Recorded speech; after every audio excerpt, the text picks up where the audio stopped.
to our YouTube channel. I just filmed a video, but I felt that maybe it was important to, and maybe time sensitive a little bit, to film another one, being that we have a little hurricane stirring up in the Atlantic right now. So I thought it would be a great idea to film a video to kind of talk about being prepared for a hurricane. I am currently outside. I'm going to film outside today because I thought it would be, I don't know, appropriate.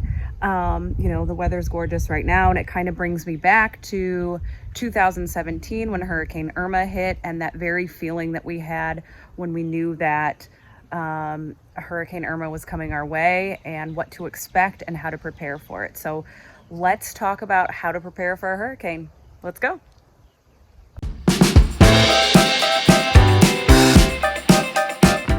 Hurricane season is definitely upon us down here in Southwest Florida.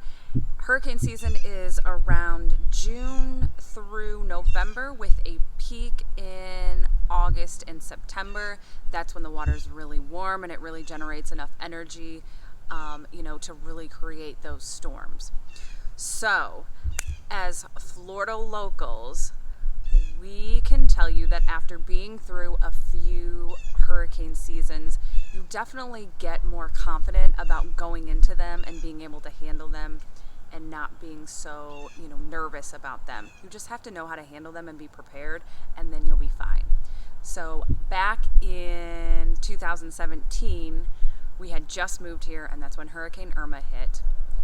Coming back from Illinois after getting married, we found out that Hurricane Irma was kind of brewing out there in the water, and just to kind of, keep an eye on it. So that whole week, we just, we tuned in to see what was going on.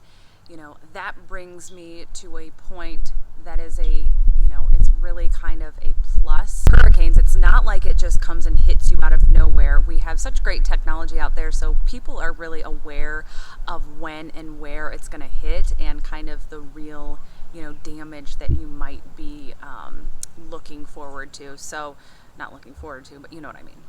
So, when Irma hit, we did end up leaving our zone where we live in. We were given a mandatory evacuation zone, so we decided, after careful consideration, that it was in our best interest to go ahead and leave. We ended up going to New Orleans and we kind of made a good fun trip out of it.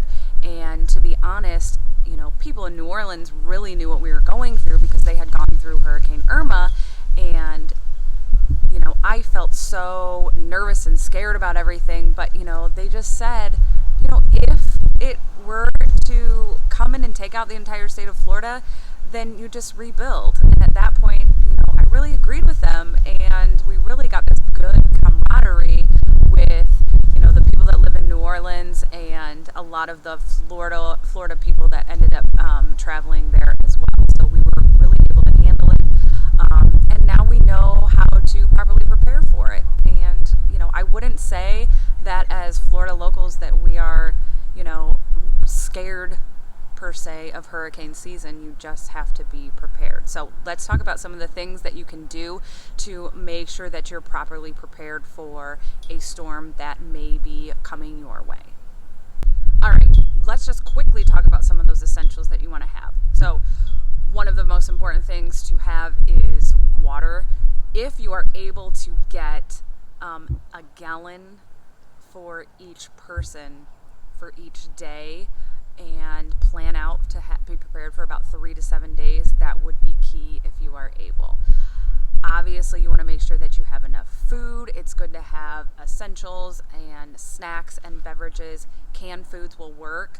Also, make sure that you have a non-electric can opener, just in case you're not able to get electricity to go ahead and open those cans of food. Another thing to make sure that you have is blankets, sleeping bags, all of those things, flashlights and batteries. A water purifier would be helpful. That's something that we had in our hurricane kit. We never ended up having to use it, but I thought it was a smart idea.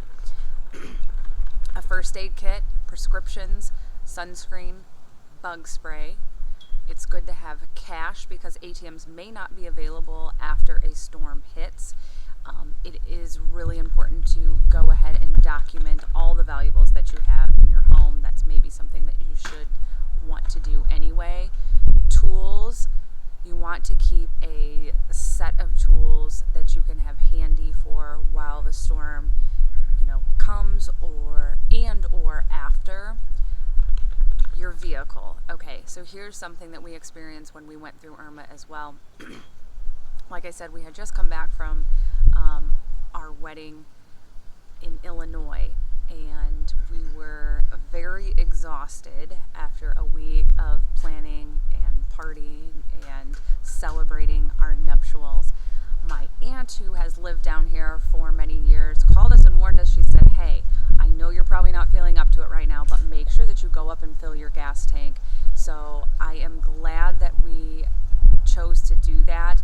We filled up our gas tank in both of our cars, and a gas tank, an extra 5-gallon container as well, which we actually did end up using because a lot of places ran out of gas at that time. So make sure that you fill up your gas tank if you're able to do that as well. You might want to have a list of important numbers such as evacuation sites, schools, doctors, vets, things that you might have stored in your phone. But, if for some reason your phone dies and you're not able to charge it, you just want to have all those things available. I know it sounds a little old school, but sometimes if a hurricane were to hit you, you may be living in old school type of environments without electricity. Of course, if you are able to get a generator, then I would. It's a nice thing to invest in your home. Another thing that you want to know is where are the shelters that you could go to if you were needing to evacuate. A good resource to go to is the floridadisaster.org to find out where local shelters are taking places. A lot of times it might be big school buildings, gyms and larger facilities are available for that type of situation. An app that I like to use that I discovered years ago during Irma was called the Hurricane Tracker, and I still have that on my phone. It's really nice. It gives you models of all of the forecast cones and the spaghetti models and all of those things so that you really know what's going on, and it keeps you up to date. The Weather Channel, of course, will keep you updated on everything that's happening, from day to day and probably almost hour to hour. So that's a good resource for you to go to so you can kind of just see what's going on, and just pay attention to your local county websites, because they will be informing you of certain places that really should think about evacuation. When we ended up evacuating from Irma, I honestly think back, and it did end up taking a turn. That eye was predicted to go right over our house, but it took a turn, and we still got residual effects from Irma. It still hit as a category 5, but it didn't hit our area as bad, thank the Lord, and we ended up having less than $100 worth of damage. So we probably in the end didn't need to actually leave and evacuate, but we did it anyway. And you just have to choose what's best for you. If you end up staying, just make sure that you're prepared, and don't get too worked up about it. I know it can come off as a scary thing, and a lot of times the media will really show the worst case scenario. That's just something that happens a lot of times. But just be prepared and breathe, and really take note in your community, because the people around you will just be ready to help and give you advice and send you in the right direction. So just breathe. I guess that's my best advice. We have Elsa brewing up there in the Atlantic. I think it's a category 1 right now. It could strengthen. We don't know what's going to happen. We just need to keep on kind of watching and just being prepared for what's about to happen. So thank you so much for tuning into this. I hope that what I shared was valuable to you, and if you have any questions, comments about anything else pertaining to hurricanes or anything else with Southwest Florida, please leave them down below. We would love to hear about it and love to keep the conversation going. Of course, if you enjoyed this as well and all of the other things that we are so excited to share about Southwest Florida, make sure that you smash that subscribe button. It's right below. It's really easy to see. And like this video, share it with somebody else who might be interested as well. So thank you as always, and we will see you next time for the next video. See you later.